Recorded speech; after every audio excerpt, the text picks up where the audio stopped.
बिहार की राजनीति इन दिनों एक ऐसे चेहरे को गौर से देख रही है जो न तो तेज तर्रार अंदाज में भाषण देता है, न मंच से हाथ हिलाकर भीड़ को गरमाता है और न ही कैमरे के सामने किसी एस्टेब्लिश्ड पॉलिटिशियन की तरह एग्रेसिव कॉन्फिडेंस दिखाता है। ढीला ढाला कुर्ता पाजामा, साधारण चप्पल, हल्की झिझक और बेहद सीधे सपाट जवाब।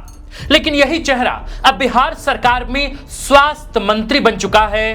नाम है निशांत कुमार।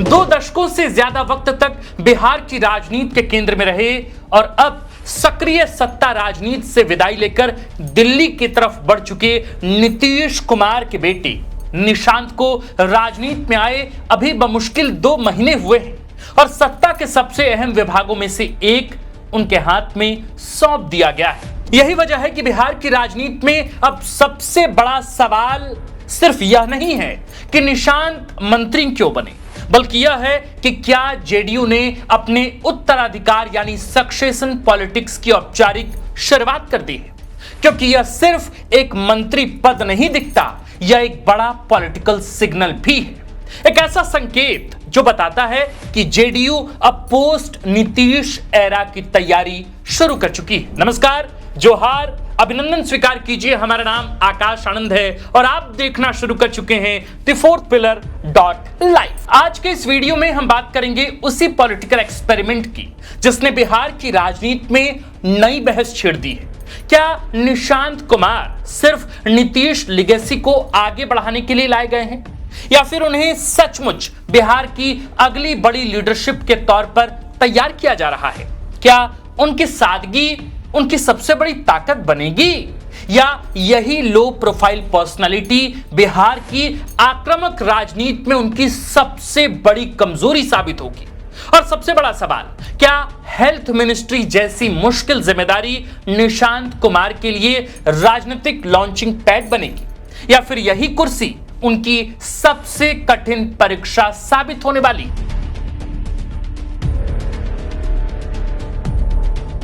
दशकों तक वंशवाद की राजनीति पर हमला बोलने वाले, परिवारवादी पार्टियों को लोकतंत्र के लिए खतरा बताने वाले और खुद को हमेशा उस राजनीति से अलग रखने वाले नीतीश कुमार के जीवन के इस मोड़ पर आखिर ऐसा क्या बदल गया कि अब उनके बेटे निशांत कुमार सीधे सत्ता के केंद्र में दिखाई देने लगे? यह सवाल सिर्फ विपक्ष नहीं पूछ रहा, बल्कि जेडीयू के भीतर भी धीरे धीरे चर्चा का विषय बन चुका है। दरअसल निशांत कुमार की एंट्री को अगर सिर्फ एक पिता का भावनात्मक फैसला समझा जाए तो शायद यह तस्वीर अधूरी होगी। असल में यह फैसला जेडीयू की उस गहरी बेचैनी को दिखाता है जो पोस्ट नीतीश एरा को लेकर पार्टी के भीतर लंबे समय से मौजूद है। नीतीश कुमार के बाद जेडीयू का चेहरा कौन होगा? कौन ऐसा नेता होगा जिसके इर्द गिर्द पार्टी फिर खुद को संगठित कर सके? कौन ऐसा शख्स होगा जो सुशासन, सामाजिक संतुलन, कास्ट कैलिब्रेशन और मॉडरेट पॉलिटिक्स वाले उस वोट बैंक को अपने साथ जोड़े रख सके, जिसे नीतीश कुमार ने करीब 3 दशकों में बेहद सावधानी से तैयार किया? सच तो यह है कि लंबे समय तक सत्ता में रहने के बावजूद जेडीयू ऐसा कोई दूसरा बड़ा जनाधार वाला नेता तैयार नहीं कर सकी जो नीतीश कुमार जैसी राजनीतिक स्वीकार्यता और नैतिक विश्वसनीयता रखता हो।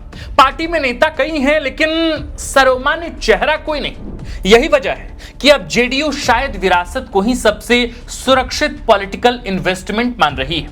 उसे लग रहा है कि अगर पार्टी को पोस्ट नीतीश वैक्यूम से बचाना है तो किसी न किसी प्रतीकात्मक कॉन्टिन्यूटी की जरूरत होगी और फिलहाल वह कॉन्टिन्यूटी उसे निशांत कुमार में दिखाई दे रही है। दरअसल यह सिर्फ उत्तराधिकार नहीं, सर्वाइवल स्ट्रेटेजी भी है। जेडीयू जानती है कि बिहार की राजनीति में चेहरों की अहमियत संगठन से कम नहीं होती। ऐसे में अगर पार्टी के पास कोई ऐसा चेहरा नहीं होगा जो कार्यकर्ताओं को इमोशनली कनेक्ट कर सके तो आने वाले वक्त में पार्टी का इंटरनल कोहेजन कमजोर पड़ सकता है। यही वजह है कि निशांत की एंट्री को लोग सिर्फ एक नए मंत्री की नियुक्ति नहीं बल्कि एक बड़े पॉलिटिकल एक्सपेरिमेंट की शुरुआत मान रहे हैं। एक ऐसा एक्सपेरिमेंट जिसमें विरासत, सत्ता, अनसर्टेनिटी और भविष्य सब कुछ एक साथ दांव पर लगा हुआ है। दिलचस्प बात यह है कि निशांत कुमार की पर्सनालिटी बिहार की पारंपरिक आक्रामक राजनीति से बिल्कुल अलग दिखाई देती है। न कोई ड्रामेटिक पॉलिटिकल स्टाइलिंग, न कैमरा के सामने रिहर्स्ड कॉन्फिडेंस, न भाषणों में उत्तेजना, बल्कि ढीला ढाला कुर्ता पाजामा, साधारण चप्पल, धीमी चाल और बेहद सीधे सपाट जवाब। उनके व्यक्तित्व में एक तरह की अनपॉलिश्ड ऑनेस्टी दिखाई देती। ऐसा लगता है जैसे कोई केयरफुली क्राफ्टेड पॉलिटिकल कैरेक्टर नहीं, बल्कि एक वास्तविक संकोची और लो प्रोफाइल इंसान अचानक सत्ता के रंगमंच पर धकेल कर खड़ा कर दिया गया। दिलचस्प बात यह है कि यही सिंप्लिसिटी कई लोगों को आकर्षित भी कर रही। उनके भीतर आर्टिफिशियल एग्रेशन नहीं दिखता। वे हर सवाल का जवाब मेजर्ड टोन में देते हैं। जब स्वास्थ्य मंत्री बनने के बाद उनसे विभाग की चुनौतियों पर पत्रकारों ने सवाल पूछा तो उन्होंने बस इतना कहा कि अभी थोड़ा समय दीजिए, विभाग को समझ लेने दीजिए। इस जवाब में पॉलिश्ड कॉन्फिडेंस कम था, लेकिन ऑनेस्टी ज्यादा महसूस हुई। लेकिन राजनीति सिर्फ सिंसियरिटी से तो नहीं चलती। पॉलिटिक्स परसेप्शन मैनेजमेंट का भी तो खेल है। आलोचकों का कहना है कि बिहार जैसे राज्य में नेता को सिर्फ विनम्र नहीं, कमांडिंग भी दिखना पड़ता है, क्योंकि मंत्री को सिर्फ जनता से नहीं बल्कि ब्यूरोक्रेसी से भी काम लेना होता है। एक मंत्री की बॉडी लैंग्वेज भी संदेश देती है कि सिस्टम उसे कितनी गंभीरता से लेगा। सत्ता के रंगमंच पर पब्लिक कॉन्फिडेंस भी पॉलिटिकल करेंसी की तरह काम करता है। ऐसे में निशांत के सामने सबसे बड़ी चुनौती सिर्फ मंत्री पद पर परफॉर्म करने की नहीं, बल्कि नेता की तरह दिखाई देने की भी है। अब निशांत को सिंप्लिसिटी और अथॉरिटी के बीच संतुलन बनाना होगा। अचानक हुए इस राज्याभिषेक ने उन्हें उस सुरक्षात्मक कवच से बाहर खींच लिया है जिसमें वे अब तक आध्यात्मिक झुकाव और लो प्रोफाइल जीवन के साथ लगभग एकांतवास जैसी जिंदगी जीते नजर आते थे। अब उन्हें स्वास्थ्य विभाग जैसी बेहद मुश्किल जिम्मेदारी दी गई और यह कोई सिंबॉलिक मिनिस्ट्री नहीं है। यह वह विभाग है जहां जनता रोज सरकार को महसूस करती है। अस्पतालों की बदहाली, डॉक्टरों की कमी, दवाइयों का संकट, ग्रामीण स्वास्थ्य सेवाओं की कमजोरी, हर शिकायत सीधे मंत्री की क्रेडिबिलिटी पर असर डालती। यानी अब निशांत के लिए चुनौती सिर्फ प्रशासन चलाने की नहीं बल्कि परसेप्शन बदलने की भी है।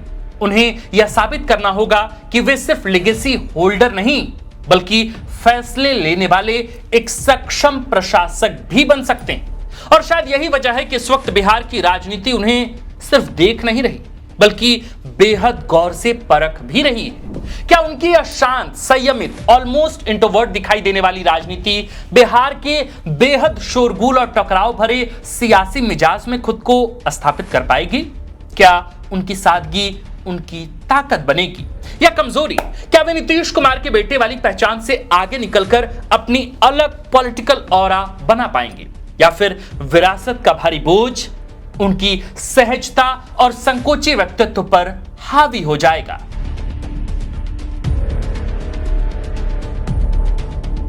निशांत कुमार की एंट्री सिर्फ एक नेता के राजनीतिक लॉन्च की कहानी नहीं है, यह जेडीयू की उस गहरी चिंता की कहानी भी है जो पोस्ट नीतीश वैक्यूम को लेकर पार्टी के भीतर लंबे समय से मौजूद है।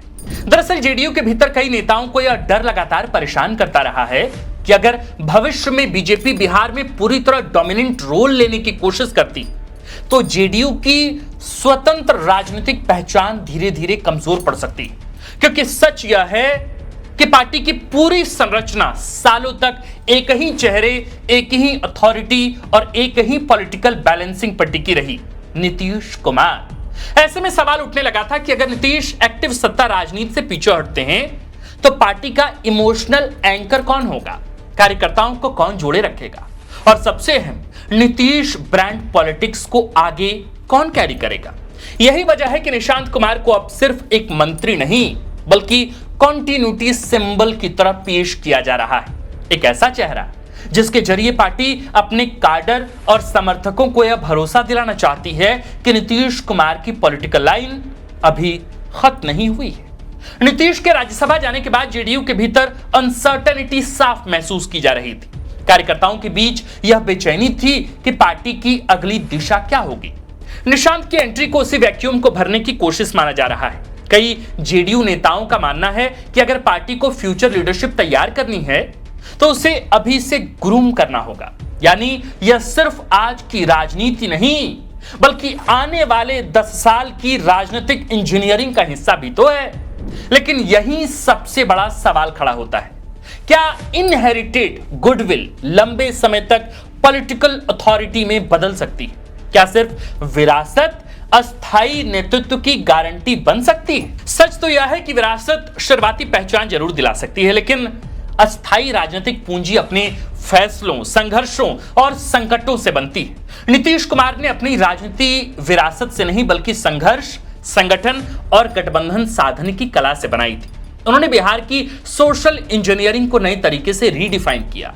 सड़क, बिजली, कानून व्यवस्था और महिला सशक्तिकरण जैसे मुद्दों पर अपनी अलग गवर्नेंस आइडेंटिटी तैयार की। उनकी राजनीति सिर्फ सत्ता की राजनीति नहीं थी बल्कि परसेप्शन मैनेजमेंट और सोशल बैलेंस का एक लंबा पॉलिटिकल प्रोजेक्ट थी। अब निशांत कुमार के सामने सबसे कठिन चुनौती तो यही है कि वे सिर्फ नीतीश कुमार के बेटे बनकर न रह जाएं। उन्हें यह साबित करना होगा कि वे सिर्फ डायनेस्टिक अपॉइंटमेंट नहीं बल्कि एक इंडिपेंडेंट पॉलिटिकल एक्टर भी बन सकते हैं, कि वे विरासत को सिर्फ कैरी नहीं करेंगे बल्कि उसमें अपना नया चैप्टर भी जोड़ पाएंगे। और शायद यही वजह है कि इस वक्त बिहार की राजनीति में निशांत कुमार सिर्फ एक मंत्री नहीं बल्कि एक पॉलिटिकल टेस्ट केस बन चुके हैं। अगर वे सफल होते हैं तो जेडीयू को नया केंद्र मिल सकता है, लेकिन अगर वे लड़खड़ाते हैं तो पोस्ट नीतीश एरा की चिंता और भी गहरी हो सकती। कहते हैं ना कि हर आदमी में होते हैं 10-20 आदमी, हर आदमी में होते हैं 10-20 आदमी, जिसको भी देखना हो कई बार देखना। सियासत की दुनिया में यह शेर और भी ज्यादा सच लगता है। यहां अक्सर वही लोग लंबे वक्त तक सरवाइव कर पाते हैं जो हालात के हिसाब से अपने कई चेहरे बदलना जानते हो।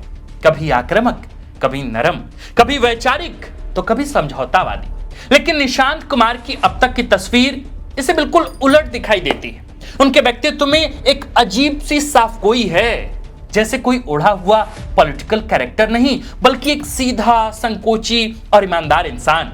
ऐसे में अब सबसे बड़ा सवाल यही है कि क्या बिहार जैसी बेहद जटिल और रूथलेस सियासत में इतना अनकॉम्प्लिकेटेड चेहरा लंबे वक्त तक टिक पाएगा? बहरहाल, आप निशांत कुमार के पॉलिटिकल लॉन्चिंग को लेकर क्या सोचते हैं? उन्हें हाल ही में कैबिनेट विस्तार के दौरान उन्हें स्वास्थ्य मंत्रालय का जिम्मा सौंपा गया है। कई लोग तरह तरह की बातें कर रहे हैं। कुछ लोग कह रहे हैं कि निशांत एक सही रिप्रेजेंटेशन जेडीयू का नहीं है। कई लोग कह रहे हैं कि निशांत जो है वो नीतीश कुमार की लेगेसी को आगे बहुत वक्त तक बहुत अच्छे से कंटिन्यू नहीं कर पाएंगे। तमाम तरह के बयान जो है वो सामने आ रहे हैं। कई लोग पक्ष में हैं, कई लोग विपक्ष में हैं, कई लोग आलोचना कर रहे हैं, कई लोग संशय जाहिर कर रहे हैं। लेकिन मेरा सवाल मेरे प्रिय सुधी दर्शकों आपसे, आप निशांत कुमार के पॉलिटिकल लॉन्चिंग को कैसे देखते हैं? उनके ऑरा, उनकी पर्सनालिटी को लेकर आप क्या सोचते हैं? क्या आप भविष्य को लेकर कई सारी संभावनाएं नीतीश कुमार के इकलौते बेटे निशांत कुमार में देख पाते हैं? क्या आप उनमें वो क्षमता देखते हैं कि वे जेडीयू के सबसे निर्णायक चेहरों में बने रहें? और सबसे बड़ी बात कि वे सत्ता के केंद्र में लगातार जेडीयू के मातहत अपनी बुलंदी तक पहुंचते रहें? क्या ये तमाम संभावनाएं जो कभी नीतीश कुमार में बिहार की जनता ने देखी, वो क्या निशांत कुमार में आप देख पा रहे हैं?